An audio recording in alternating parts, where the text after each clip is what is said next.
wrestling show for the wrestling fan. Thanks, Steph, and thanks, Cody.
Hello everyone, yours truly, Chrislevi13, and I am here with the Vault 13 podcast, an awesome episode headed your way.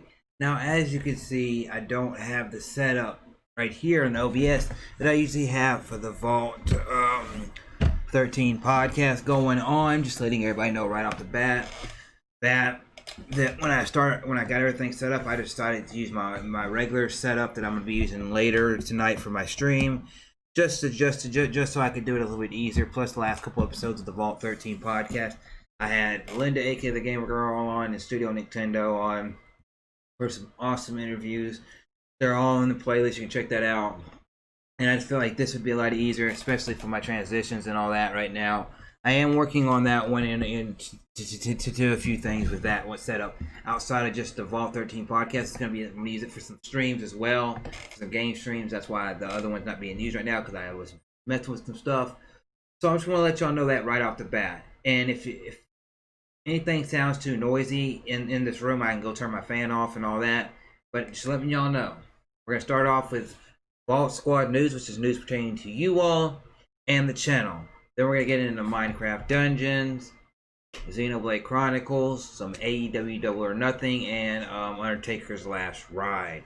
Talk about a little bit of that stuff and have some fun tonight. So, how's everybody doing? Hope they're doing good. Hopefully you saw last night's stream that I did with Dorkman. We did Minecraft Dungeons, and I played just a tiny bit this morning, probably about 30-40 minutes this morning. I enjoy the game. I really do. Hopefully everybody's doing good and everything like that.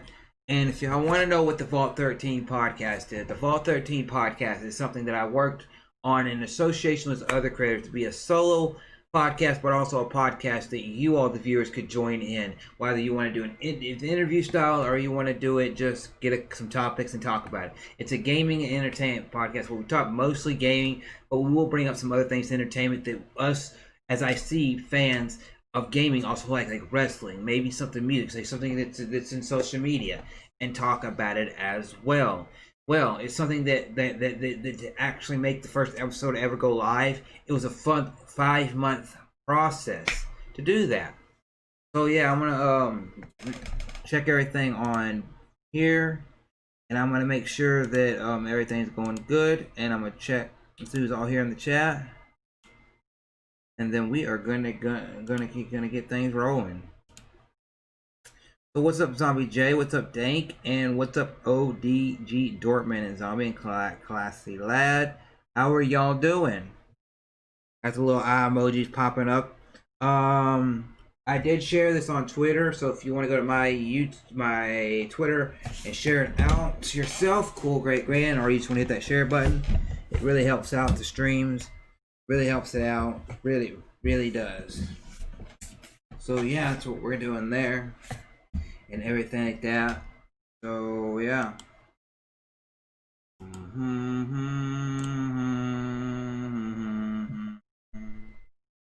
I'm good.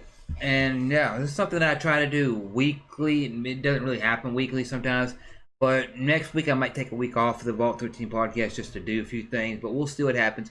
But also, as far as Vault Squad news goes, which pertains to this channel, or you all the viewers, later tonight we'll be streaming this right here. Let me just put it over here on me. We'll be streaming this about 30 minutes to an hour after this stream ends. This right here, we're gonna set it all. We're gonna unbox it on stream, and then we're gonna look at all the games that are on it, hook it up on stream, and then play through this. So I haven't really looked at every game that's back here. Nah, I don't know, I haven't looked at all that's all in here. I haven't even opened it up yet. So that'll happen later tonight. We'll be doing that tonight and tomorrow. And then primarily my Friday, Saturday, Sunday, Monday will be to XenoBlade Chronicles Definitive Edition game that we'll talk about later. But yeah, I'm really excited for that. So we're going to be doing a 4-hour stream for XenoBlade Chronicles Definitive Edition. We'll be doing that's the first stream of it. We're getting some new merch made once, and all that. So yeah, I'm working with it with whenever the tells me like the logo looks right and everything like that. We're gonna get that one new because he wants something that pops more than what's right there. He said, you know, and doesn't look so plain, and also change the way the letters are a little bit. So he's working on that. Yeah, you know, and everything like that. What else I got? We're still on the push to get to 800 and then 1K subscribers. We got goals set for 785, 800, 900, and 1,000. We got, and when I say goals, it means not just a push to get to that number. It's a push that when we hit that number, there's certain things we're going to be doing. Also, if you saw the clip that I put on Twitter from the community stream where I was playing Splatoon, where I was kind of doing the beat and rapping. If you want some more stuff like that, more clips of my stream shared throughout social media, let me know and I will do that. And yeah, how are y'all doing today? That's pretty much for the news. It's pretty much we're going to be going, once we start XenoBlade Chronicles, we're going to be playing that on stream. We're going to be playing TurboGrafx-16 on stream. And then I'm going to be going through a lot of backlog stuff, and the rest of the streams will primarily be multiplayer streams for the next little bit. But when it gets to July, that's when my things are going to get a little hectic there, because you have Paper Mario releasing, you have Ghost of Tsushima releasing, you have the remastered Destroy All Humans releasing, and you have SpongeBob Rehydrated all releasing that month. You know, and I want to check out all that.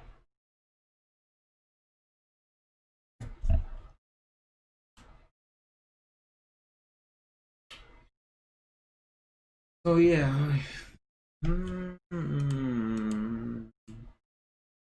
bing, bada boom. I'm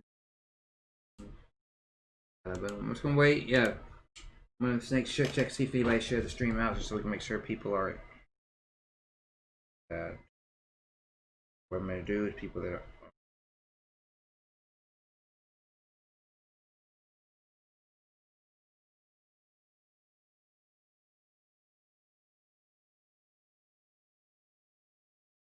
Give me one moment, everybody. But Zombie J, Classy Lad, OD Yorkman, and all that. Thank y'all for being here. Thank y'all for being here.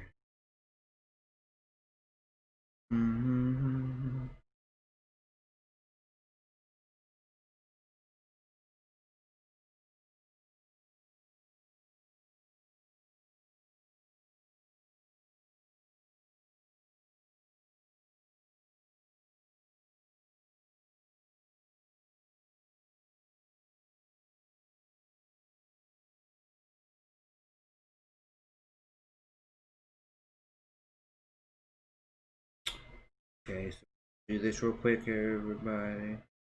Boom, and then tweet, and then we're good to go. But yes, how's everybody doing? So that's the news for the channel and everything like that. So, first of all, I want to talk about Minecraft Dungeons. I played the game last night and a little bit this morning, which is it's a really, really fun game. Really, really fun game. Because if you go right here, you'll be, you know, I just wanted to give like a little impression on the game. So what we're going to do is we're going to go to my stream of the game, and I'm going to show you this. Now, so I want to show y'all this. Because I have a lot of positives for the game, but I also have a lot of negatives for the game as well. But probably more positives than I have negatives, you know, because the game is pretty good. Now I've seen, when it comes to Minecraft Dungeons, my first topic of the night outside of the Vault Squad news is that what's up, Rax the Great? What's up, everybody? Hope y'all are doing good. So if I put that, I'm gonna move that over here. I'm gonna do this right here real quick. We're gonna switch over to this screen, and we're gonna make this bigger. I just want to show my stream of the game just real quick, just so y'all can see something. Let me just go right here and bam, and then right here and bam. Now, if you see the game right there, I'm not playing any music right there, but as you see, it's not a bad game. It's pretty simple. It's got a Diablo style to it, and everything thing going on there. With it, which isn't bad. The only gripe that and it controls well because when you're playing the game, you got your main, you got your like melee weapon that you use. Then as you see, I was playing with Dortmund last night. Then you got a ranged weapon, which is like your bow or whatever, and all that. And then eventually I'll figure out these 3 spots down here at the bottom. I'll figure out how to get those those used, because there's your chest, which basically has like your stuff in it, right? But then I get like later in the stream, and you'll realize something like this. I'll give you right about here. I'm gonna show y'all something. See, I got picked up some fire arrows, which is in its thing. If you press that button, there's your health. There's the way to get to the map, and all that. And then you go right here. I picked up this thing that was weak. And what it had this llama, which is like, I guess like a sidekick or something, like you know, and you get the llama in the game, like Dortmund, he had a bat as it was his little suit that he was wearing, and me, I had the llama.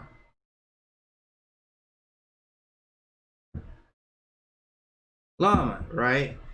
And the llama, what would it do is it would either bash something with its head, or it would spit at it whenever enemies came. Because you'll watch it, if you watch it as it attacks, and then that's how you know it's going to spit at people. And then eventually throughout the stream, you'll see it spitting right there, boom, like llamas and camels spit. And then if you want to it down here at the redstone mine, you'll see me actually have the other power up, which is basically my X, my Y, and my B outside of the A button being your attack button. And that one right there. And then you see right there that X one, and that third power up that I got is basically as a power up like this totem that like whenever I would use it, it would make like this 5-second barrier around me that anything shooting at us couldn't hit us because it would block it, kind of thing. And it's a really fun game. If you play Minecraft, it's got the Minecraft visuals to it, but they're made in a way that's a little bit not as Minecrafty, I guess you could say. And it's like smoothed out a little bit. You can definitely tell like the zombies walk like the zombies, the skeletons walk like the skeletons, the creepers. When you get close to them, they're gonna blow up and everything like that. And everything. The only gripe that I really have with the game, and me and Dortmund both had this gripe, is when we were trying to get on a ship that was actually in the game, is that the camera wouldn't turn around. So the camera wouldn't turn around, which means we wish that whenever you're holding your controller,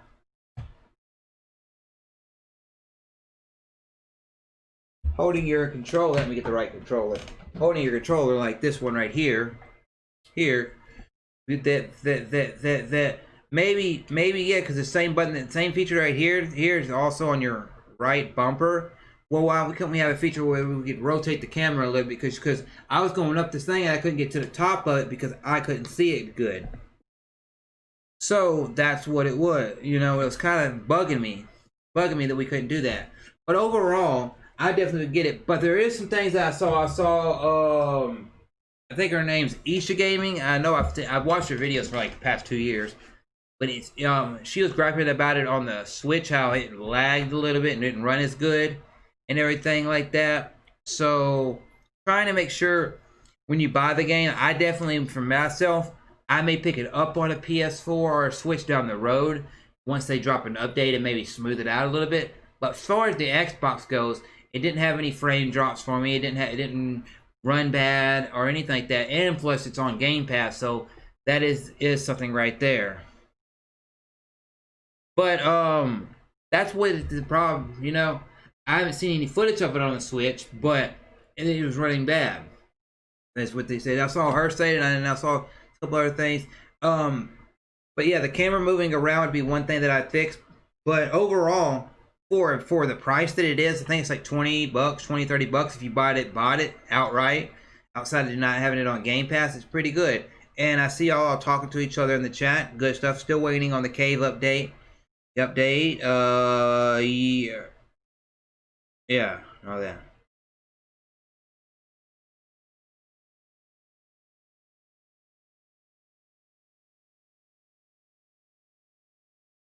Yes, that is true. D Jordan. I also thought that the A pit but attack button being the same as pickup button be different.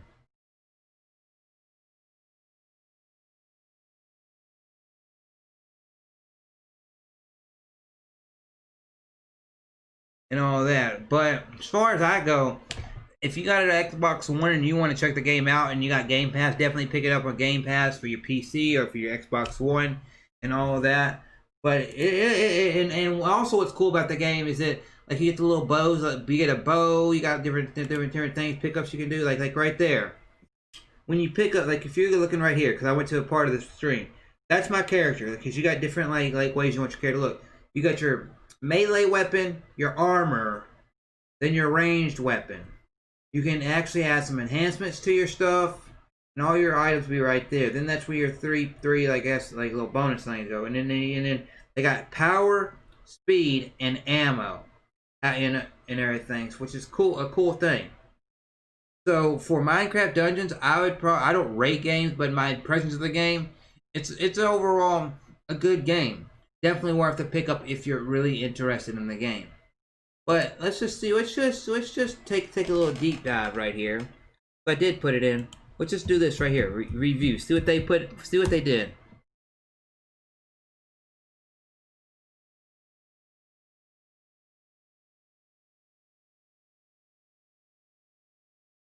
It's not as deep. It has a Diablo aesthetics to it, but it's not as deep as the Diablo.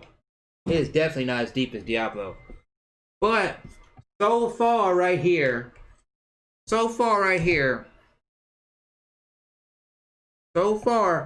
you put up Minecraft Dungeons reviews right there, it says 75% on PC Gamer, 70% Metacritic score, 3.5 PC Mac, and then it says 97% like this video game by Google users.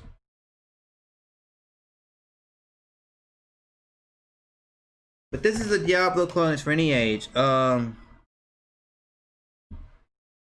upgrading your equipment is very important because once you're fighting with cannons and you find those enhancements or like those potions that are out there and getting those, it does help the game speed help you a lot. It's like I was getting some stuff and I put a couple enhancements on it and it made it a lot stronger. But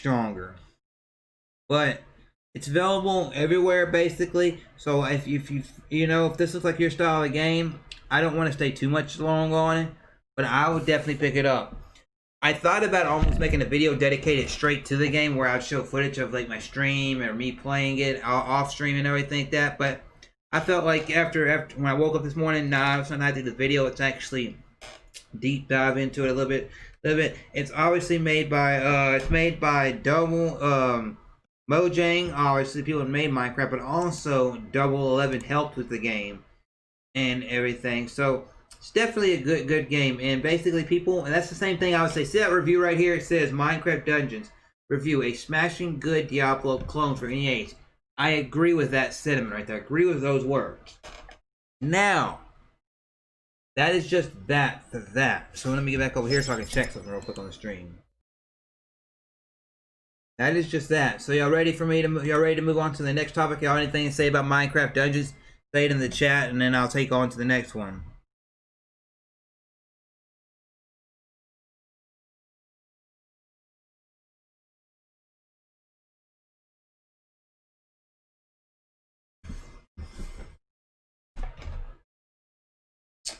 I get your take, bro. It sucks. I wanted it to be better, but I'm not blaming the devs for it when it's the hardware. Yeah, that's the thing about it is I'm not blaming the devs or anybody about it and everything like that. But it's a solid game. I can say that, pretty solid game. Now, is there things I would improve like the camera angles and certain button prompts and all that? Yeah, and maybe they do an update and it fixes that. But for what it is and what it's selling to you, cool.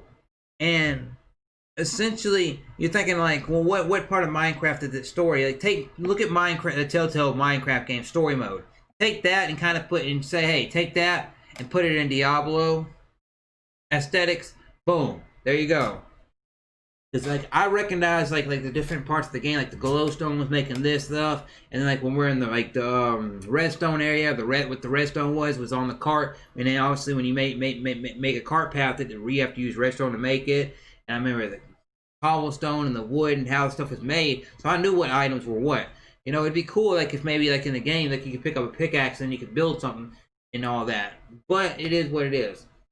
And what was unique to me too is whenever you got keys in the game, me and Dortmund, whenever we got keys in the game, like the key would get on our back, would be placed on our back, and we'd have to go to the place that it was to unlock that gate, which is cool. But if nobody's got anything more to say, we'll move on to XenoBlade Chronicles Definitive Edition. We'll definitely move on to that.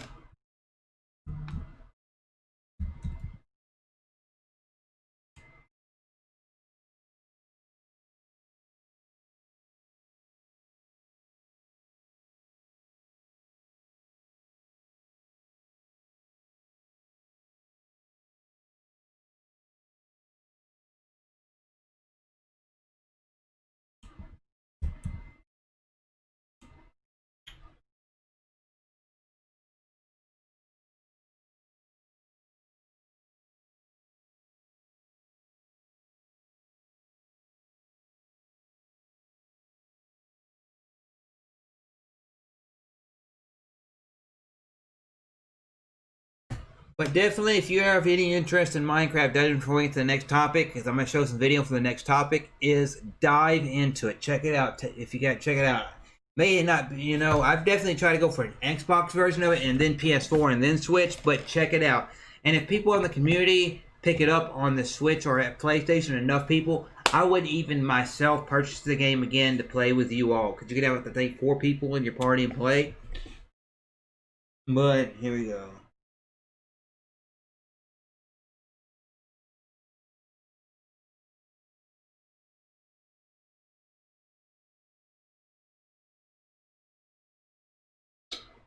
I'm trying to...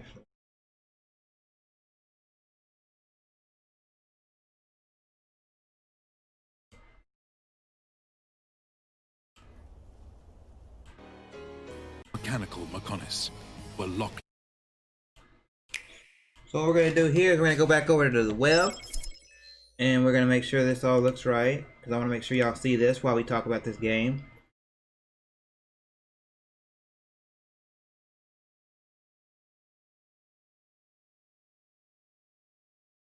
Yeah, I thought about that, but let me see this. Okay, so yeah, let's make sure everything looks good. So there's that right there. So the other side of those clouds. Yep. Sorry, I got the mix It's up. our enemy, Mechonis. We're gonna get diving in this. This is the next topic right here. Long ago, 2 titans, the organic Bionis and the mechanical Mechonis, were locked in combat. Their forms eventually became land masses, teeming with life. Thousands of years have passed since, and now, those living on the Bionis are under assault from the malicious inhabitants of the Mechonis, the Mechon. Fiora, right now. Who in the chat is hyped for this game? Go now, Fiora. Put hype in the chat if you're hyped for this game. Until the very end.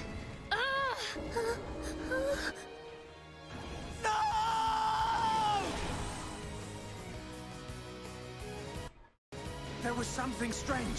Just now, it was as if I could see into the future. Indeed he could. The divine sword, the Monado, granted him the power to glimpse the future. With his friends, he embarks on a mission of revenge against the Mechon. I'd feel better going with you boys than sitting at home Schultz, worrying. childhood friend. I'm ready for anything. I'll trash any Mechon that tries to mess with us. Never. I will strike you down and all that you have become, you wretched fool. I can't say I believe you, but what have I got to lose? Do you really expect me to leave you, run away and save myself? Hereupon Ricky ready for round 2. Set off on a valiant journey across the massive landscapes of the Bionis and the Mechonis in this modern RPG classic. The vast reaches of these realms are yours to explore. And now, to battle. We can't lose. So we're gonna meet. Execute an arsenal of abilities known as arts to attack your foes. Certain arts deal more damage when they strike an enemy from behind, so your character's position can turn the tide of battle. Commence your assault by using arts to break an enemy's stance. Then, have an ally deliver the appropriate follow-up move to gain the advantage. I'm gonna let that continue playing, so let me read your comments.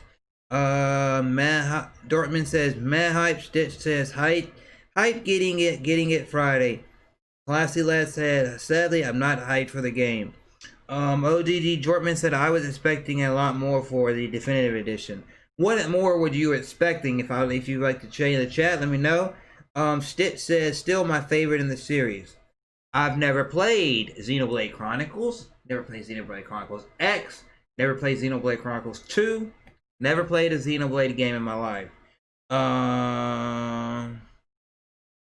Dank Meme says, hyped. Yeah, the outcry for it, not. LOL. OD Dortmund says, getting it though. Had it pre-ordered since it was announced. All I need now is X. Yeah, X is the one that is exclusive to the Wii U. Now, I've never played a XenoBlade game in my life. I've heard OJ to Avedon to people on Twitter to being part of podcasts where people were talking about this game. This one right here coming up. But also the older versions of it and Two and Torna and everything like that. I've kind of strayed away from it because I knew initially when I got my Switch that Torna and XenoBlade Chronicles would be one of my games that I would eventually get for the Switch. It's like it took me a while. It took me almost a year until I had me at my Switch before I picked up Octopath. Well, when it comes to this game, when I heard this game was coming out last fall, I put XenoBlade Chronicles 2 in the back of my mind. Said, nope, back of my mind. Let's not worry about it. Let's play through this one first. This, because I made it, and I even told the Chillcast. I said straight up. I said, once I pop in XenoBlade Chronicles Definitive Edition, I said, if I'm on my Switch, unless I'm doing my daily events in Animal Crossing, or I'm doing something multiplayer stream, I'm going to play XenoBlade Chronicles Definitive Edition until I beat the game. Just like on my PlayStation, I'm playing Final Fantasy VII slow, but I'm playing it because busy life. But that is what it is. I'm not somebody that can sit there and spend 6, 7 hours a day on a game. I can spend maybe 3 to 4 to 5 hours, maybe sometimes. You know, in 5 hours, if I sit here and focus straight on the game and not do a lot of talking, but I talk to a lot to the community. Like on my Xbox. What am I doing on my Xbox? I am doing Minecraft Dungeons and Borderlands 3. And I'm not touching hardly any other games because I want to beat those games and then get into other games. But I do like RPGs. I really do like RPGs a lot. And everything like that. But let's get right back over here and let's see what they're saying right about here. Cause see that right there. The expansive environments contain multitudinal points of interest. Also, the future content for the game is brand new content added to the game that wasn't in the original game, which I'm also excited to see it there because I've seen a few people in the past stream this game on Twitch. Also, some people show, you know, this game. Also, I've seen 2 and everything like that, which I've heard. I don't know if it's correct, but I've heard that you don't have to play XenoBlade Chronicles X or XenoBlade Chronicles 1 to play XenoBlade Chronicles 2. Somebody can confirm that, let me know. And everything like that. What's up, Kevin? What is up? And all that. There's a Dortmund, there's a digital foundry report on this game right here.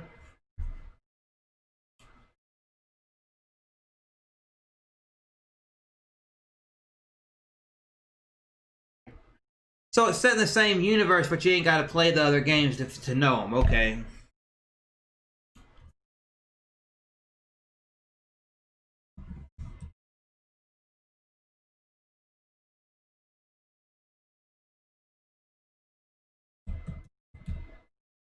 You know what? So we're right here. We're gonna do this right here. It's right there. It is right there.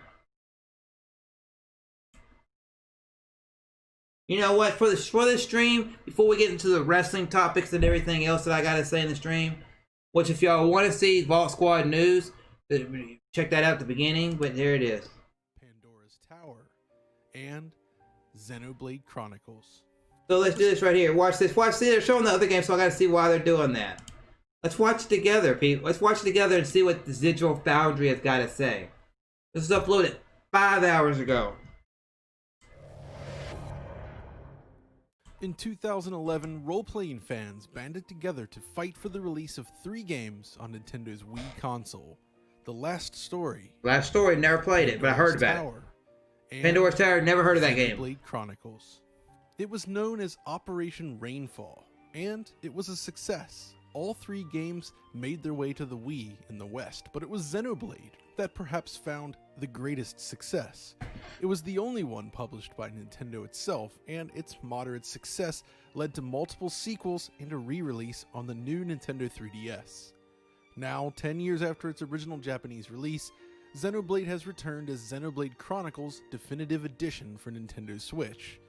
This is effectively a remaster of the original Wii game enhanced using the engine powering XenoBlade Chronicles 2, but there are caveats to this approach. Today we'll check out what the Definitive Edition brings to the table, stacking the game up against the Last Story is great. I've never heard of that. I've heard of Last Story, the one in the middle of the other one. I didn't hear about that game. Handheld and docked mode. Plus, what's up with the resolution? Let's get into it.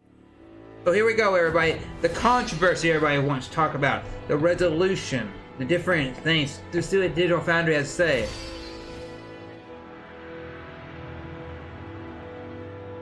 And hope you're doing good, Kevin, Dortmund, Dank, Stitch, and everybody that is here.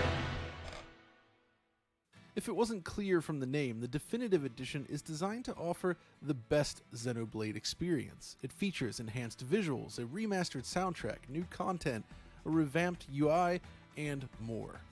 And it's true, at first glance, the visual upgrade here is significant and there are a ton of changes, but if you dig deeper, it becomes evident that perhaps this isn't as large an update as we first expected. Firstly though, let's talk about resolution.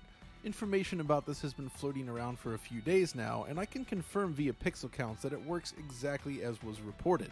Basically, it's just like XenoBlade Chronicles 2. That means in docked mode the game maxes out at 720p, but can drop to 504p in some instances, while in portable mode it tops out at 540p with dips to 378p in the low end. So what does that mean for this game then? Well, there's docked and portable. Like XenoBlade 2, the image quality is not great. The game is rather soft, even compared to your typical Switch release. It's sharper than any previous version of XenoBlade, of course, but the leap isn't as significant as hoped. At least the sharpening feature has been adjusted, so it's no longer anywhere near as ugly as it was in portable mode in the last game, so that's a good thing. Still, while it's not optimal, it doesn't ruin the experience or anything, and it does seem to hold a higher resolution more often than XenoBlade 2. It's just kind of disappointing considering the rest of the package. Now, before we delve into the comparisons with the original versions, though, there's a definitive way to play the game docked versus portable mode. It's pretty straightforward, really. Beyond the image quality variation, some visual tweaks were made as well, namely, screen space reflections used on bodies of water in docked mode are eliminated when played in portable mode.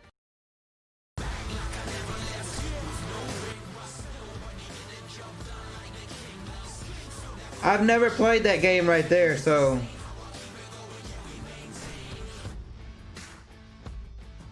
Warface Breakout, never played that Warface game. Secondly, distant point lights. I have played the Switch thing. That thing there. The other major difference lies in the shadow resolution. Shadows here we go. In portable mode, lower resolution and lacking the definition you see in docked portable. Pay special attention to the shadow beneath Shulk. Yeah, okay, shadow beneath Shulk, he said. Basically a slight reduction in visual quality plus a lower resolution, but still, it does look better than XenoBlade Chronicles 2 did in portable mode due to the reduced sharpening, so it has that going for it. But really, it was the comparison with the original game that is perhaps most interesting to me. After all, the Wii hardware itself was derived from the GameCube, which was engineered starting in the 90s. So it's kind of insane to think that a game this massive and beautiful was developed for that hardware platform in the first place. Now, the Switch is far removed from that architecture and has proven much more capable, as you'd expect, so we expected huge improvements. Let's kick off right from the beginning with the game's beautiful introduction sequence then. I'll read your comments in just a moment. There's a clear jump in quality, but you might be wondering what's actually changed. Well, there are a few key areas where the visuals have changed since the Wii original. First and foremost, we have the textures. Most of the game's textures have been either reworked entirely or touched up. In some cases, normal maps are now used, revealing additional surface detail. Specular highlights now play off the surface in a more realistic manner, something especially noticeable on mechanical objects. As you play, this generally has the effect of increasing perceived detail across the world. I got a Wii now in my setup. As y'all know, I've got my Xbox, 2 Xboxes, 2 PlayStations, and 2 Nintendo consoles in my setup. Right? I got an Xbox 360, an Xbox One, a PlayStation 2, a PlayStation 4, a Wii, which my Wii can play GameCube games and Wii games. Plus, plus I've got my Switch. What I want y'all to know is this. I'm gonna get y'all's comments in just a second. Is that if the game's good, I wouldn't mind playing it on the Wii version of it, if you know, or this, because say they never made the definitive edition of XenoBlade Chronicles, and yet I've got a Switch now and I play XenoBlade Chronicles 2. This is just my opinion, me as a gamer, and I play XenoBlade Chronicles 2, right? And I enjoy the world and the aesthetics enough, and I'm like, well, I want to play other games in this series, whether they tie together or not. And Avedon and Dank Meme and OJ and Nicholas and people in the community would tell me, hey, why don't you play, since you got a Wii, why don't you go get XenoBlade Chronicles? You know, because I can't get X, I don't have a Wii U. I don't have, you know, so I'm like, okay, cool. The game's good enough in story and in characters shock and all that even in the less quality resolution or pixels or whatever they want to gripe about, gamers want to gripe about, I would still play it. Because people, at the end of the day, for me as a gamer, wow, there is something that is 8-bit graphics, 16-bit graphics, or whatever you want to call it, or it's something that is like on the Xbox One, the PlayStation 4, or next gen, or on a PC at uncapped frame rates. If a game is good and can draw me in, whether it be something like Pong, or it be something like Minecraft, or it be Skyrim, or it be XenoBlade, be Smash, be Soul Calibur. As long as the game, when I play it, it's not dipping so much that the gameplay stutters and lags, I'm okay, because the game plays smooth and is done well in gameplay. I'm going to enjoy the game as a gamer. That's just me. Personally, me. Because I'm not going to sit there and let somebody's opinion of, oh, don't buy this game because of frame rate. Don't buy this game because the pixels doesn't look good on the Switch version compared to the Xbox version. Me as a gamer, it's not a matter of how the game is. Can the game run smooth? Can it stay at a constant frame rate? And is the story and gameplay enjoyable enough for me as a gamer? If that is that, then cool. If it's 2D, 3D, you know, all that, no problem.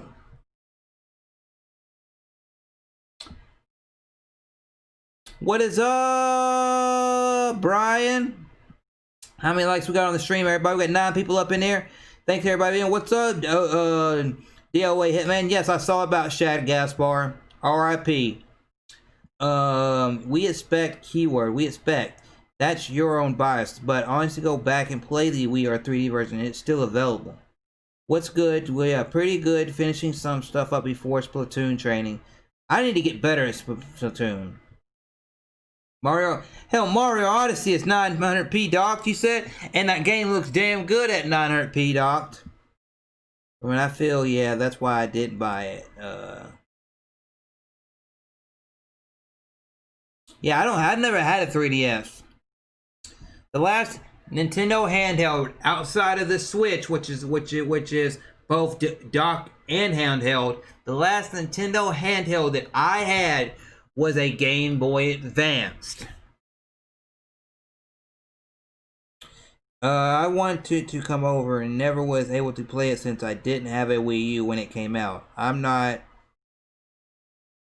skeptical about the PS5. I'm now skeptical about the PS5. Also, as y'all see, what am I not talking about? They had a state of play today for Naughty Dog's game, Naughty Dog, a studio I likes game, Last of Us Part 2. Why am I not talking about that game? Because I have zero interest in Last of Us Part 2. I have Part 1 sitting right over there. I have yet to play the game. That's why I'm not talking about that. But back to what Digital Foundry is doing right here as we talk more about this. Surfaces now hold up much better under close scrutiny, at least to a reasonable degree, as not everything here in the scene. You can see that some detail around the scene has been changed, but his clothing still looks similar to the Wii original, which is kind of out of place. It's a mixed bag overall then. The increase in texture detail is welcome, but it doesn't apply to everything, yet what has changed doesn't spoil the appearance of the game. The art is still intact. The next noticeable upgrade stems from updated polygon models. While certain elements of the scenery have been improved with more polygons, something noticeable here in this shot, it's really the characters that benefit most, but mainly just the faces and the hands. You see, each main character has received a literal facelift with a huge increase in geometric complexity and overall improvements to shading. Hands also have individual fingers now, which is very useful in cutscenes, while overall character detail elsewhere is only updated slightly. I think it's an improvement overall, but it does somewhat change the look of the characters in a way that not every fan will enjoy. The original characters have an almost Vagrant Story-like aesthetic, while the new game is much more anime. It's definitely more detailed, but is it better? That's up to the individual. Now, other improvements made to the game's rendering includes nice, they have fingers, yes. Naturally lend the world additional depth, though shadows are fixed in place and do not seem to update with time of day. There were attempts to simulate shadow. Okay, let's see what it says. What did you say? Shulk runs. The only thing I wish they would alter is the way Shulk runs. I feel like he runs like he needs to go to the washroom. Imagine them adding Shulk into Smash Brothers, and he still ran that way. Just putting it out there. Add Shulk into Smash Brothers. Imagine this game comes out, and the next DLC character for Smash is Shulk, and he still runs that way.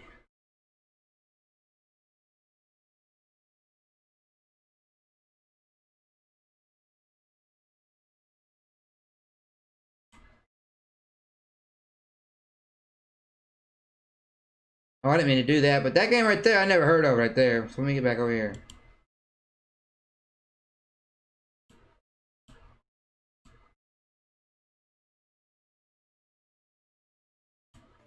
But mainly just the faces and the hands.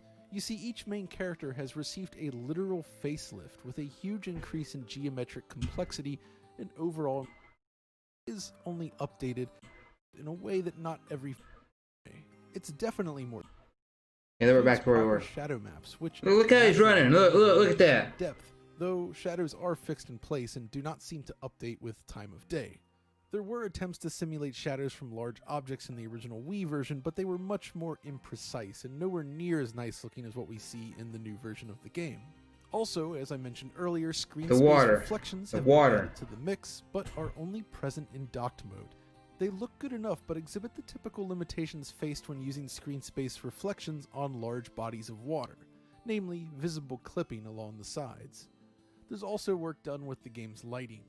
There's an attempt at simulating light shafts and volumetric lighting, but it does bring additional depth to the visuals, and I feel it looks really nice. Another great feature is the inclusion of per-pixel motion blur for dramatic actions. It's most visible during cutscenes, but can be observed within the game as well, when the camera quickly parallaxes with the scenery. So thus far, I think it's fair to say that overall, the game is looking better on Switch, but there are a few areas where it perhaps falls a tad short. For instance, I noticed that trees are now much more static on the Switch. In the original Wii version, tree branches are actually animated, but now on Switch, they are completely static. Which is bizarre, as a lot of work was clearly poured into updating the actual tree models themselves. There also remains an issue with the draw distance of the game's foliage, which visibly pops into view on Switch. Now of course it's the same story over on Wii, but the lower resolution helps hide this a little better. As a result, it's almost more distracting on Switch, especially when exploring large open fields like this, where there's a very obvious line at which foliage begins to draw. Everything after that is somewhat flat and blurred. Still, despite these issues, I do feel it's generally an improvement over the original Wii version, just not to the degree I expected. It's still very clearly a game from 2010, specifically a Wii game. In comparison, XenoBlade Cross on Wii U is a much better looking game overall, well, except for the character models, which I've never really liked. Of course, XenoBlade Cross, I never heard of that. The game, it's a lot more difficult to complain, as the leap is, simply put, massive. The fact that this game was converted to the 3DS at all is kind of a miracle in and of itself, and likely why it requires the new 3DS hardware specifically, but that doesn't mean it looks great. The low 400 by 240 resolution of the 3DS just doesn't play nicely with large-scale worlds like this. It was already a step down from the original Wii release upon release, and that's doubly true here, but I really still can't be too harsh on it due to the platform on which it launched. It's a remarkably impressive conversion. Really, the main issue with the 3DS version stems primarily from texture fidelity reduction across the board, which leads to blurry surfaces throughout the game. While the small screen and low resolution help hide this to some degree, it's still painfully obvious during gameplay. Now, if we step back, I do think it's fair to say that the definitive edition does live up to its name, but with the qualifier that it's perhaps not quite the leap I had expected. Yes, it looks better, but it's not a night and day difference. This is primarily due to the rather low output resolution and plethora of Wii quality assets peppered throughout. Relatively straightforward as well. Now, I haven't had time to play that far into the Switch version, but during my time with the game, I can say that it does hold 30 frames per second most of the time. Dynamic resolution scaling is generally used to pick up the slack. Well, most of the time. You see, on some occasions I ran into issues like this, where the frame rate would drop momentarily while the DRS system catches up. Now, it's pretty minor in the grand scheme of things, but it is there. Now, of course, it's difficult to say if things will change later in the game. This is a very long game indeed, but based on my experience thus far, it should be mostly smooth throughout. I wouldn't expect any major surprises here. I'm gonna get back to y'all's comments The just same saying. is true of portable mode, which exhibits the same mostly consistent level of performance. Okay, let's see what y'all are saying. Evan, it's a reference to you and Anna's latest video. No, the game is a pass. I know too much, and I know exactly where they deceive y'all, trying to stay safe, free of leaks. Stay free of leaks. Chris would love to see that. Okay, he seems positive. 3DS version made me want to hit myself. I never played the 3DS version. Did you play the first one? I'm gonna remain blissful, unaware of the story. Let's look at that BP. I think it was only able to play 1 hour of it, Dortmund. LOL. LOL, it was really that bad. I just about to play the 3DS version when they announced the Switch version. And played a little bit of it and wasn't hooked. The gameplay was meh. This one has gameplay, but I'll stop there. It's pretty bad game. Definitive Edition is a blessing. Yes, yeah, the 3DS version I would probably never play.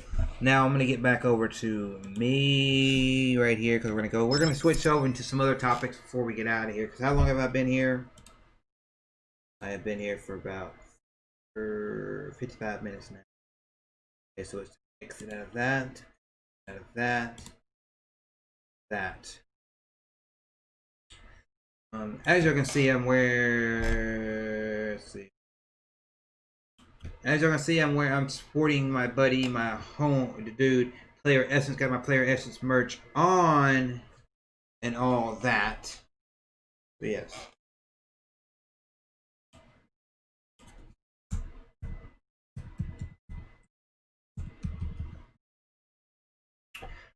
But hopefully everybody enjoyed that breakdown of that game a little bit. So I'm definitely hyped for it. Like I said, I've said it for like the past month or so. When Dean went to either tomorrow, between tomorrow and the weekend, we'll be doing a 4-hour long stream of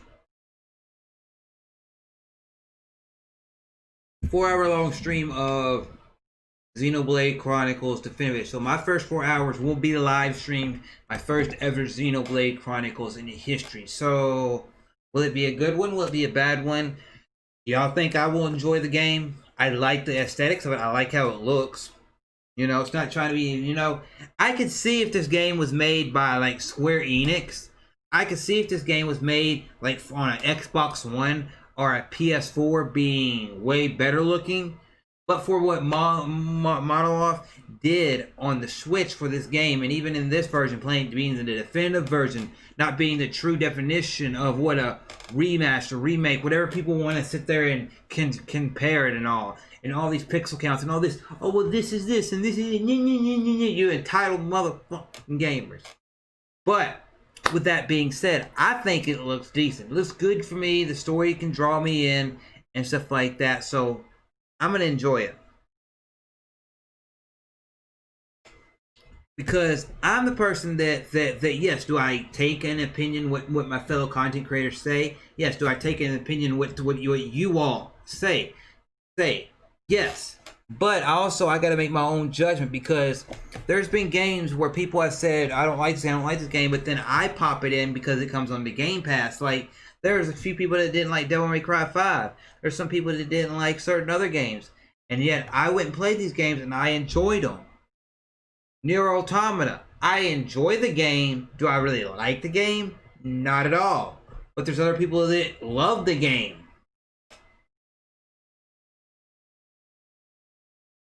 But that's the thing. It is what it is. Now, we're about 58 minutes into this. We got 2 wrestling topics where it's going to go run through the Double or Nothing card, which Double or Nothing had a debut at it and all that. And if y'all got any questions, anything y'all want to say or talk about before I go into my last 2 topics, let me know because it's going to be the wrestling portion of the stream and all that. Make sure everybody hits that like button and all that. Make sure you share the stream out and all that because we got Double or Nothing to talk about and the Undertaker's Last Ride.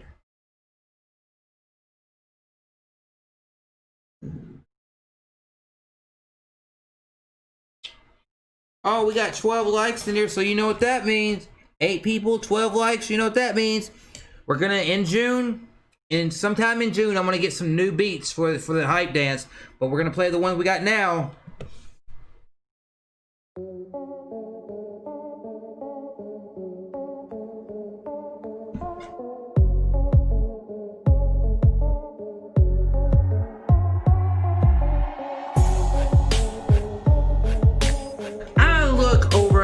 I see I got more than 10 likes. So what do? I do what I call a hype dance. I go a little bit boom, boom, boom, boom. And in the stream right now we got ODG, Dortmund, Kevin, Ryan, Philosophy, Dank Meme Center, stream last night, and we even got the DOA Hitman.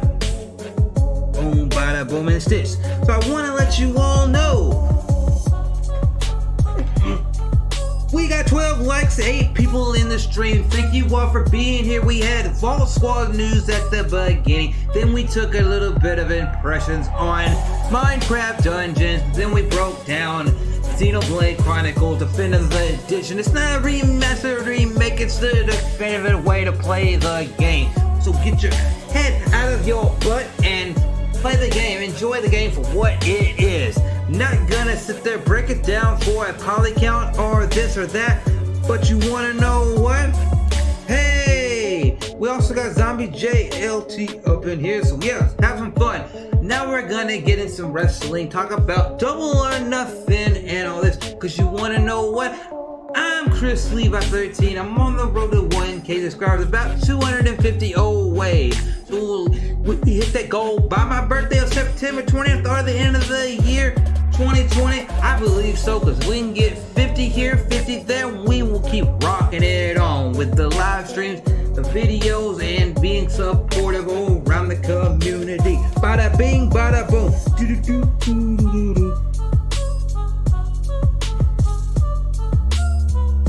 God dang it, Bobby!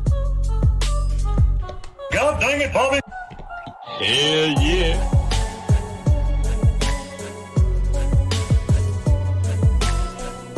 What the hell? What the hell?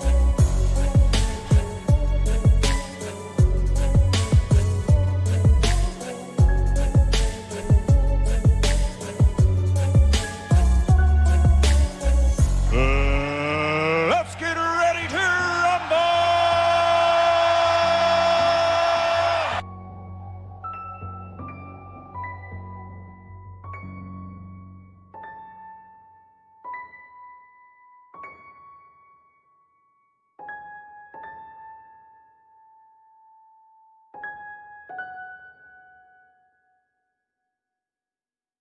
Okay, yeah. So since y'all saying this,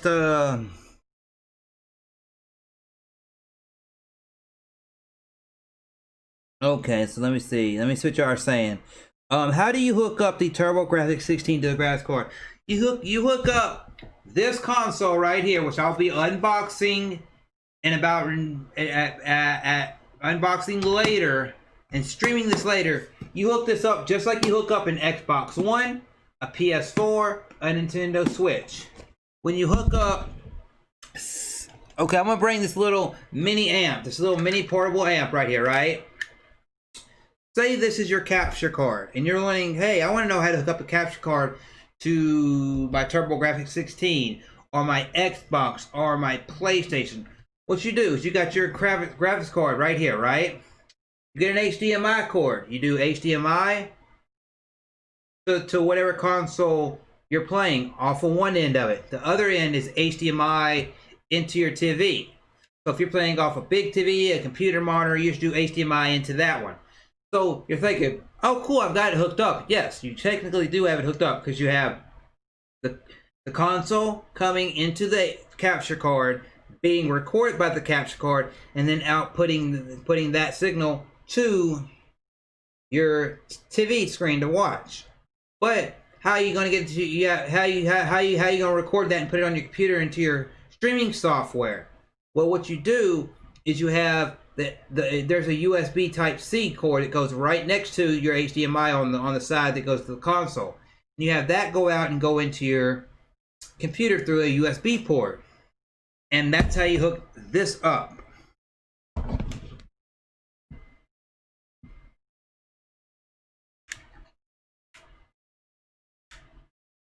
Dang, y'all doing all my commands up in there.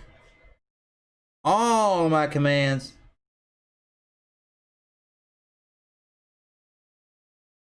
Dang, y'all getting spicy with those commands. Woo! So yeah, the last two topics we're going to talk about is Double or Nothing and Undertaker's Last Ride, and then we're going to get out of here for about 30-45 minutes, and because I'm going to go get some food, and then we're going to come back and we're going to stream this.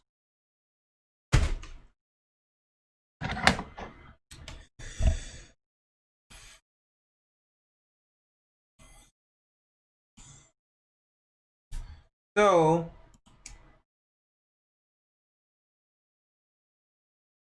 okay, let me go back up to your WWE 2K20 question then. Let me make sure I'm sorry about that.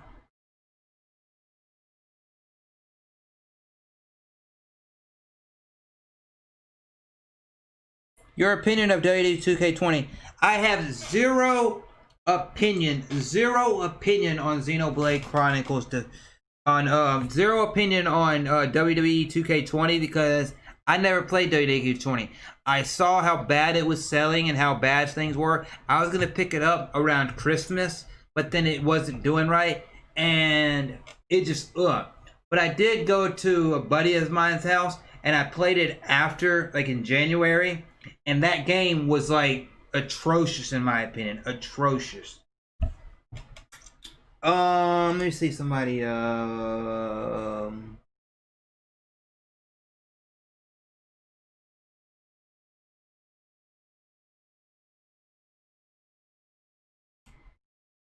Stitched, are you still here?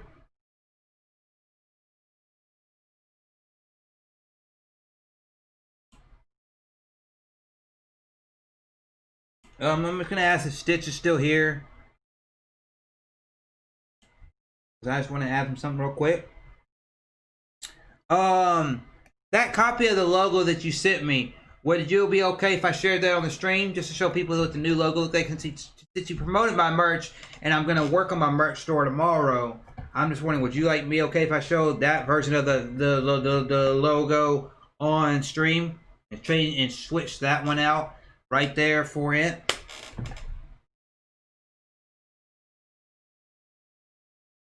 Or are you not done with it yet? Just let me know. But going over to the last topic, which is AEW and then Undertaker's Last Ride. AEW was done over the weekend, which we saw it debut. And also, there was Mike Tyson there. And people were asking, what? Okay, let's wait. Okay. Okay, we'll wait. I just had to ask you first.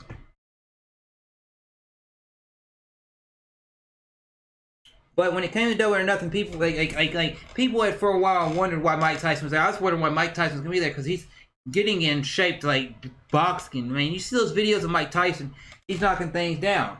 But when it came to AEW Double or Nothing pay-per-view, because I want to talk to you about this for a minute, you had a pretty decent card going into it. You had Best Friends versus Private Party.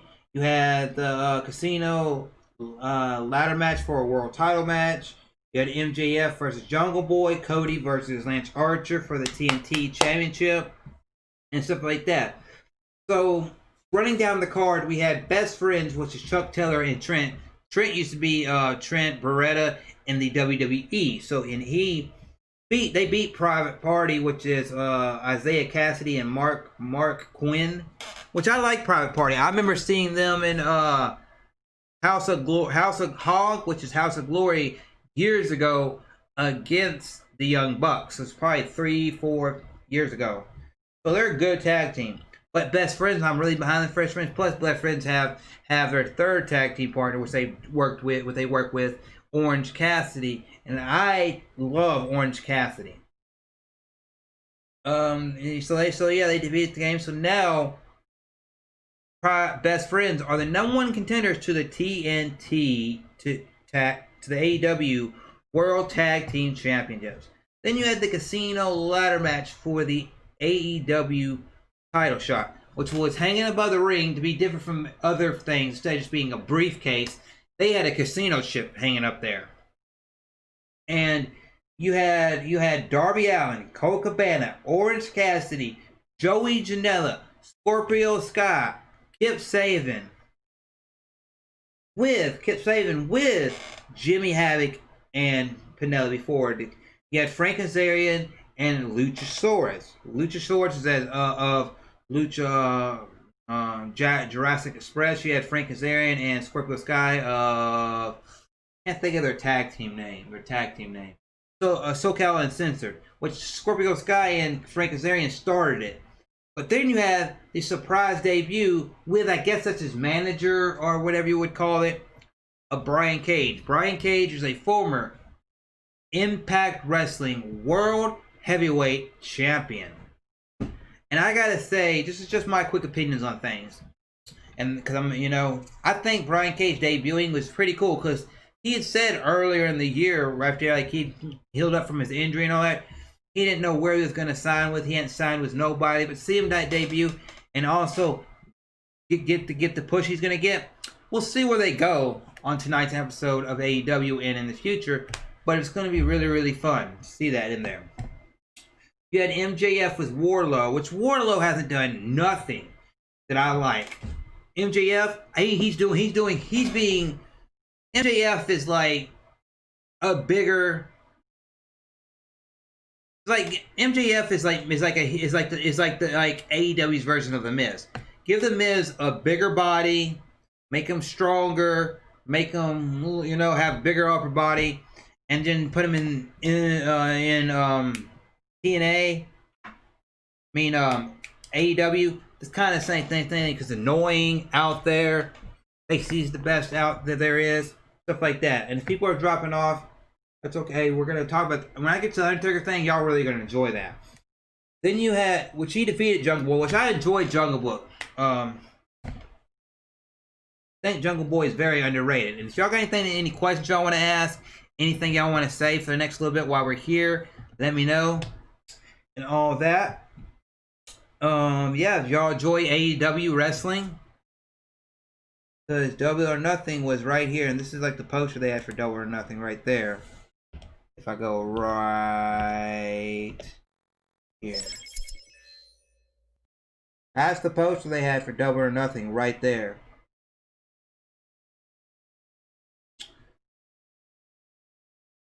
And where I'm looking at it is just right here. If you can get X right there, and you go boom.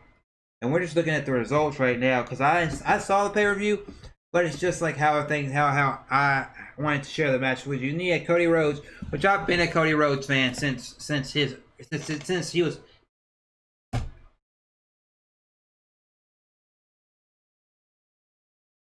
Can y'all guess how long I've been a Cody Rhodes fan? But you had Cody Rhodes with Arn Anderson defeat Lance Archer with Jake Roberts. Which this is where Mike Tyson came in. Mike Tyson was the one that presented the TNT title, which is an unfinished belt, to Cody Rhodes for winning the match. And it was cool that Mike Tyson got somewhat into the match. He didn't technically get into the match with the wrestlers, but he scared off Jake the Snake Roberts, who tried to bring out a snake. But I've been a Cody Rhodes fan, not just because he was in WWE, but since I saw him tag teaming with Hardcore Holly, and then going and doing the Legacy with Randy Orton and DiBiase's son, Ted DiBiase, and then going on his own as Dashing Cody Rhodes. You had Chris Stanley versus Penelope Ford with Kip Sabian. I like both of them. Didn't really care for the match. You had Dustin Rhodes versus Shawn Spears. Shawn Spears. Shawn Spears, phenomenal guy. Dustin Rhodes, he's a man that doesn't get the credit he deserves. But Dustin Rhodes winning, it's good for Dustin Rhodes. But it also, Shawn Spears doesn't even look bad in a loss. In that sense. Then you had Akira Shirata, who I'm a big fan of. I'm a big fan of hers. And defeated Nyla Rose to become champion. Which I think it's cool to see her be champion. Let me do something real quick, everybody. Let me do something real quick.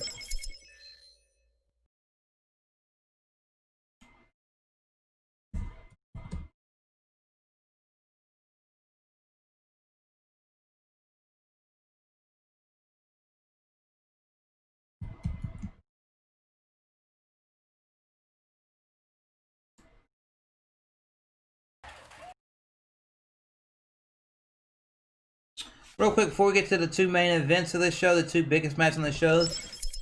Yes, this is the show that Baron Black was on. I'm not sure when he'll be on because he's a newer talent, he's a younger talent, and all that. But this was his debut match right here. Whenever he was on there and he was facing, that's Baron Black, who's been on the P podcast. He's not been on the PFP podcast for a while because he's doing his wrestling thing and all that. But that is him versus Shawn Spears, who used to be Ty Dillinger in the WWE. But there he is in the, you know, having the match. Todd Dillinger is being the bad guy, aka heel, in this match.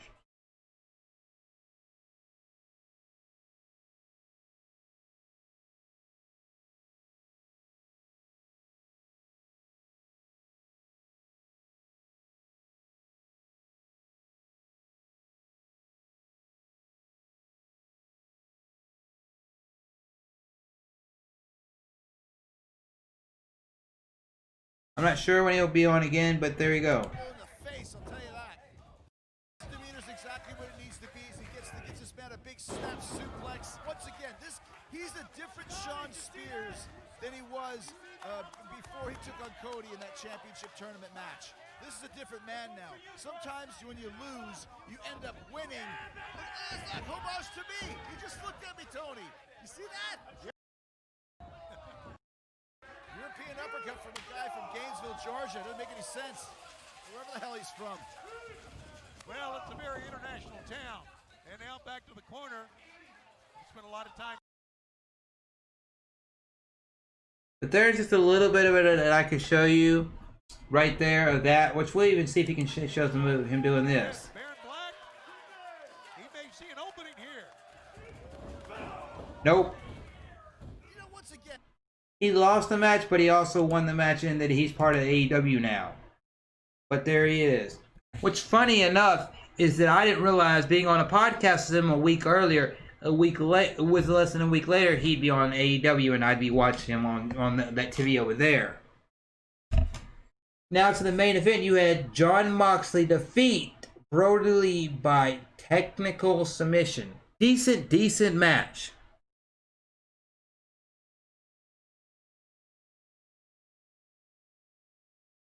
And then you had the main event, which was Adam Page, Broken Matt Hardy, and the Elite, which the Elite has always been Kenny Omega and the Young Bucks, versus the Inner Circle, which is Chris Jericho, Jake Hager, Sammy Guevara, and Santana and Ortiz. And obviously the Elite won. But what was cool about the thing is that you had part of the matches whenever you had came off like since it was done in the football field, you had like the goalpost. They did a move off of that. They did moves around the arena. Like there was a point where Adam Page, being the Hangman, being a cowboy, got on a horse. You can type the spoiler in the chat. Dank meme. You had Adam Page ride a horse in there. Then Broken Matt Hardy, being the character that he is, there was a water part where they got into the water where he was facing Santana and Ortiz. And what happened is he got into the water and he called it like the lake of reincarnation. It was water of reincarnation, so to speak. And when he went in there, he popped out of it and he was portraying version 1 version of Matt Hardy.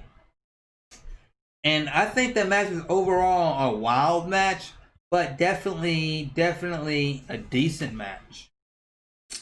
So y'all got anything y'all want to say about AEW? You fans of anybody in AEW?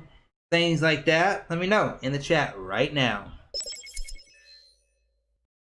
Because we're going to go about 5 minutes on the Undertaker's topic, and then we're going to get out of here. And then we'll be back by 10 o'clock for that.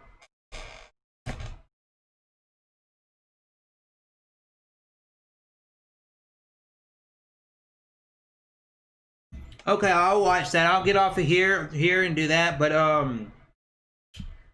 yeah, I knew they were gonna show up because they had already done they have a being called Being the Elite rep show they've been doing since they were on the Indies, the Young Bucks, and they had like a scene a couple weeks ago where at the end of the episode they had somebody that did skywriting do FTR in the sky.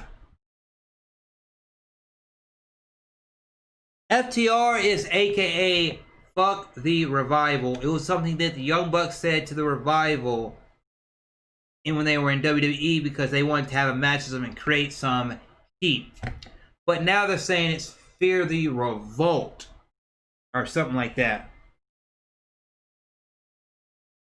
And the whole thing about it is, I don't want to say a lot of that F word, but it was just something that caused heat because the Young Bucks, when they were in the Indies, they would throw shots at the Usos. the New Day and the Revival in WWE because they've wanted to have matches with them. Now,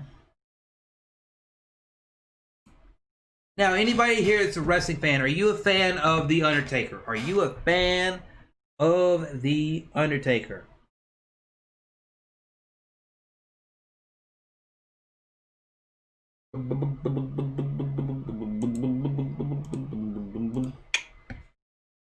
This is the last topic.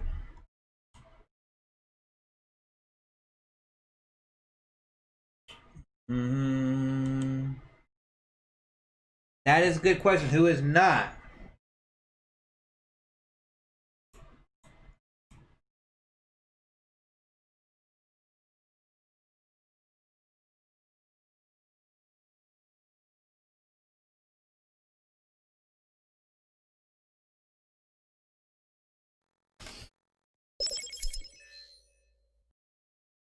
So if you go to what's right behind me now, you'll see pictures of The Undertaker. And all these pictures right there, they're showing pretty much 90% of the pictures they're showing right here are from The Undertaker The Last Ride, which is a WWE 5-part limited series, 5-part limited series event. Hard Run The Undertaker. And I've been watching this on the WWE Network. And basically, kayfabe is staying like in character. The Undertaker was the main wrestler, the most truest wrestler, like back in the day. Sting, he stayed with WCW through the highs and through the lows, through them shitting on him and them doing good to him. And then he went to TNA and he stayed with TNA as long as he could until he couldn't handle it no more, right? Well, The Undertaker has been with the WWE even longer than I've been alive. He's been with the WWE since 1990, and he debuted at Survivor Series 1990. And he's been the Undertaker character, and he molded the character, grew into the character, and he's become the most synonymous character in WWE. More synonymous with the WWE than Hulk Hogan, than Andre the Giant, than Dusty Rhodes, than Ric Flair, than Bret Hart, than Shawn Michaels, because this guy right here is so ingrained into the WWE. Because if you look at the golden era, he was coming up towards the end of it. You look at the Attitude Era, Undertaker. You look at the Ruthless Aggression Era, The Undertaker. You look at the start of the PG era, The Undertaker. And the thing about it is, outside of when Triple H wrestles or the Big Show wrestles, when they wrestle sparingly, he's the only true vet still left. He's actually the only wrestler in the WWE that is still wrestling that wrestled in the 80s. Nobody else is on the WWE. But the thing about it is, he's been doing this for 30 plus years wrestling, 30 years as the Undertaker gimmick. And watching the Undertaker The Last Dance, The Last Ride, you gotta look at it this way. Is this. The Undertaker, people are wondering, why is he doing this? He's a character that I've been a fan with for years, fan of. He is in my top 5. Because people want to know my top 5. It is Chris Sabin, Chris Jericho, Edge, AJ Styles, and The Undertaker. Then if you want to go more, after it's Chris Sabin, Chris Jericho, Edge, AJ Styles, and The Undertaker. Then if you want to add some more names into it, give me a top 10, I could probably put Eddie Guerrero, Kane, Rey Mysterio, and stuff like that into the list of wrestlers. The thing about it is, something that I've learned a lot by talking to people in the Chill Cast, or talking to people like that are associated with OJ and the Spawn Wave. A lot of us that are gamers, that play games daily, do videos on games, we're also hardcore wrestling fans. And when you're watching this 5-part series right here on The Undertaker right here, and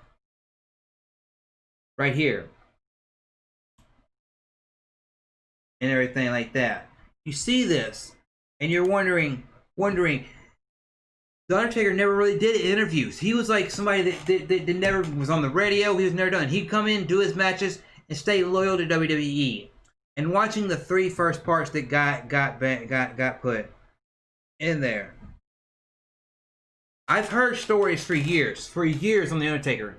There was 2 people that I've heard for years when it comes to the Undertaker streak that were going to break it. One could have been Randy Orton, and one could have been Edge. I don't know if in the series he will ever reveal that, but I heard it from big sources. Those 2 could have broke the streak. Nobody else could have, but they could too. And in the last one, he talks about the end of an era. He even mentions a little bit of, in some interviews, if you go on YouTube now, you start seeing him do interviews from his house. Because for the first time, it's towards the end of his career, so he's starting to do interviews, starting to do this thing. And watching the series, you see that whenever he had the match with Roman Reigns in Orlando, that why that was supposed to be his last match ever. Supposed to be his last match ever. That's why he took the coat off in the way that it was. But when he was at home while he was watching the match with his wife, Michelle McCool, who's a former Divas wrestler and women's wrestler, he didn't like his performance. And it took him a year to apologize to Roman Reigns, almost. It took him a long time to come to grips with that match. And he had to go back out there and wrestle with John Cena and continue doing matches because he felt bad as a wrestler, as a personality. He felt bad. He's like, that is not what The Undertaker is about. That's not what I want me to go like this. I don't want to ride off into the sunset on something that is bad. He doesn't want to become a caricature of himself. Become complacent where somebody's watching him and like, oh, you should have seen The Undertaker 15, 10, 20 years ago. He wants him to ride off in the sun at the right time. And it eats him up alive. It eats him up alive a little bit that his good friend Shawn Michaels, who he had arguably the greatest WrestleMania match in history at WrestleMania 26, 25 or 26 like that, where it was like heaven versus hell. I'll get y'all's comments in just a moment. And he said the next year we had the Shawn Michaels versus me career versus street match. And Shawn Michaels got to end his career on having a good match and go home at peace. Me as a wrestler, I haven't got to go home at peace. But you got to think about that. Those Shawn Michaels matches, Shawn Michaels 1 and 2, Triple H 2 and 3, and right there, bam. Those were all an encompassing story. And the Undertaker suddenly prides himself on being so loyal to the WWE. He wants to go off when it's the right time and everything like that. Let me see. I got chills whenever he took his coat off in Atlanta. Yeah, I did too. I thought it was lit. Unfortunately, that match with Roman didn't live up to his standards. Ric Flair, Orton, Batista, yep. He didn't live up to my standards either. Taker would have retired undefeated. Taker should have retired undefeated, in my opinion, at WrestleMania. But when you hear him talk about it in through recent interviews and recent things you can find on YouTube and even throughout this documentary series, he felt like the one character that could beat him, one guy, because you ain't gonna see some little guy toss him around. He was like, that guy can toss me around, can do this, and we did it. And what frustrates him about that match with Brock Lesnar is he does not remember it. He don't remember it. He remembers being backstage with his wife, about to get in preparation for the match, and about 3 o'clock in the afternoon, his mind goes blank. And he doesn't remember anything else the rest of the day until about 4 a.m. in the morning.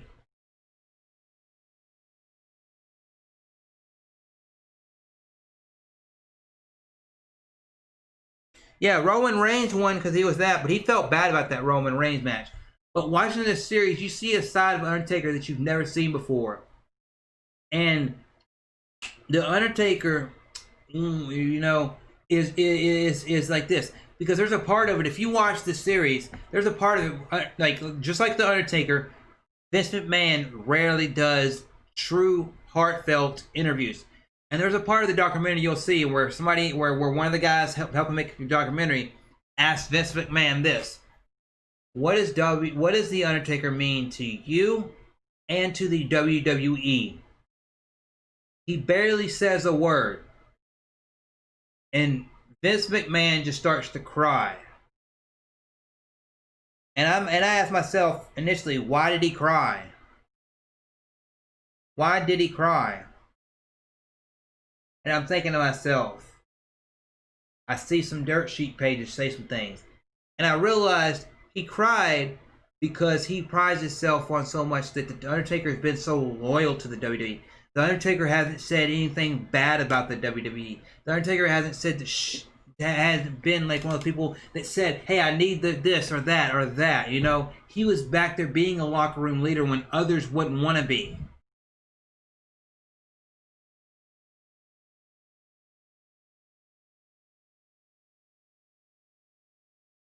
But I feel like with everything that's happened and the way that this special is coming out, I feel like possibly his match with AJ Styles, which he's hinted at should have been in a wrestling ring, but because it ended the way that it did at this year's WrestleMania, even though we didn't have fans, was his way of saying, hey, I'm going to go out, come in as The Undertaker, but go out as the American Badass. And why would he have a match like that? Go in as The Undertaker, but come out as the American Badass. Because of this. The American Badass version of The Undertaker is the closest representation of his real-life self outside of the WWE.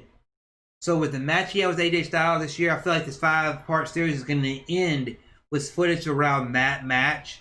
And then it's going to be a career for The Undertaker. Now let's get to y'all's comments. To me, Roman is just the wrestler Vince wants me to worship and buy merch for. Not happening. I'll cheer who I want. Amen.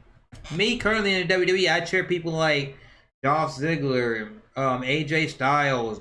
When the OC were there, I cheered them on. I like the Viking Raiders. I like MC and MVP there. Edge, Randy Orton. That's who I go for. That's just me. I like Otis a little bit.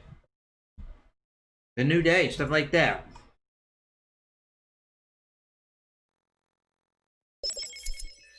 But to wrap things up so I can be back here by 10 o'clock and play some TurboGrafx Mini. And the reason I'm playing TurboGrafx Mini tonight is there's somebody that wants me to see me play 2 games on here. 2 games that are on here. He's requested 2 games on here.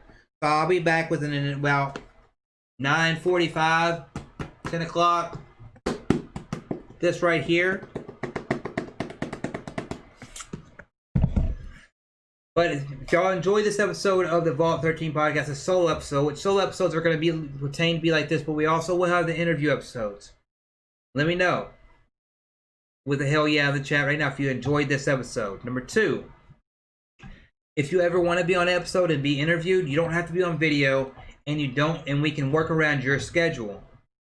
I would love to interview you, or if you know other people in the community, like, hey, if you reach out to this content creator, they would enjoy it, you know, or hey, why don't you get 2 people on to the podcast and y'all talk about these 3 topics? Let me know. But I'm about to get out of here, get something to drink, get some food in me, and then come back and do this requested stream. This requested stream right here. This has been requested by the retro game community, which if y'all know the retro game community, you know Lit Gaming 999, T-Belly, and others. They've requested this. So this will be coming up shortly. But yeah, hopefully y'all are all doing good.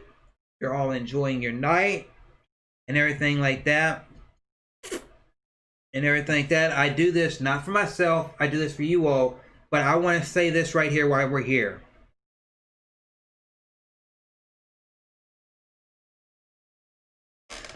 I want to say this right here.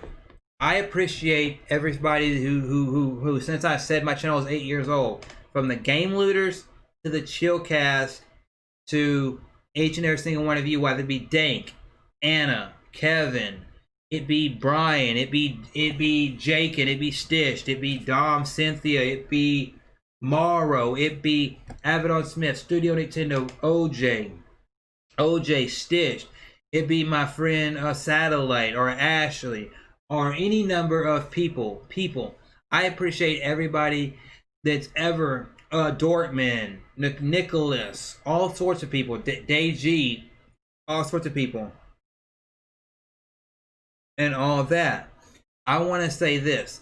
Thank you all for support, because whenever I did the interview with Linda and it got the reception it got, people said, do that. Don't be cookie cutter, but do what you're doing. And I asked somebody straight up, somebody from the Chillcast, and I asked him straight up late at night one time, I said, what do you think about me making my channel mostly live streaming, doing the occasional 4 or so videos per month, but being mostly live streaming and taking some clips from my videos, my streams sometimes, making those videos, but also making some own dedicated videos every once in a while. He said, is the live streams working for you? Are you getting subscribers from live streams? Yes. So, I was thinking to myself, he's telling me, continue doing the live streams, continue doing the podcast, but have the podcast be solo episodes, but also interview episodes, and do the interviews the way you do them, because you get hyped for the solo episodes, and as you build the following, the solo episodes will get their following. But also you'll have built anticipation for whenever you have interviews on there. So I want to let you all know, thank each and every single one of you all. I appreciate each and every single one of you all. The retro game community is the reason that I got this right here, this bad boy right here, and everything like that. And the community is the reason that I got my Wii. A person in the community named LitGaming99 sent me a Wii and everything like that. But I want to say thank you all. We got a lot of big things planned. New merch, videos at 800, 900, 1,000, 785. We got some collaborations that I've got to get done, and some big things planned. We got XenoBlade Chronicles 4-hour long stream. We got Paper Mario. I want to play. Ghost of Tsushima.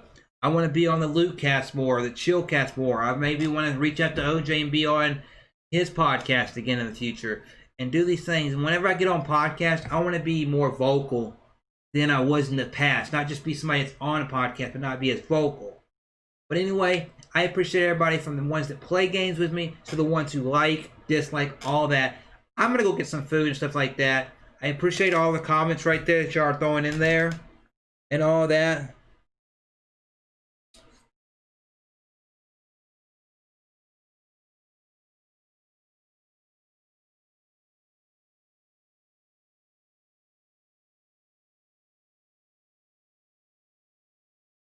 But yeah, 9:45, about an hour from now, we'll be back unboxing this, streaming it, and having fun for a long time on this. We'll get some food, we'll get something to drink, and I'll see you all later. Stay awesome!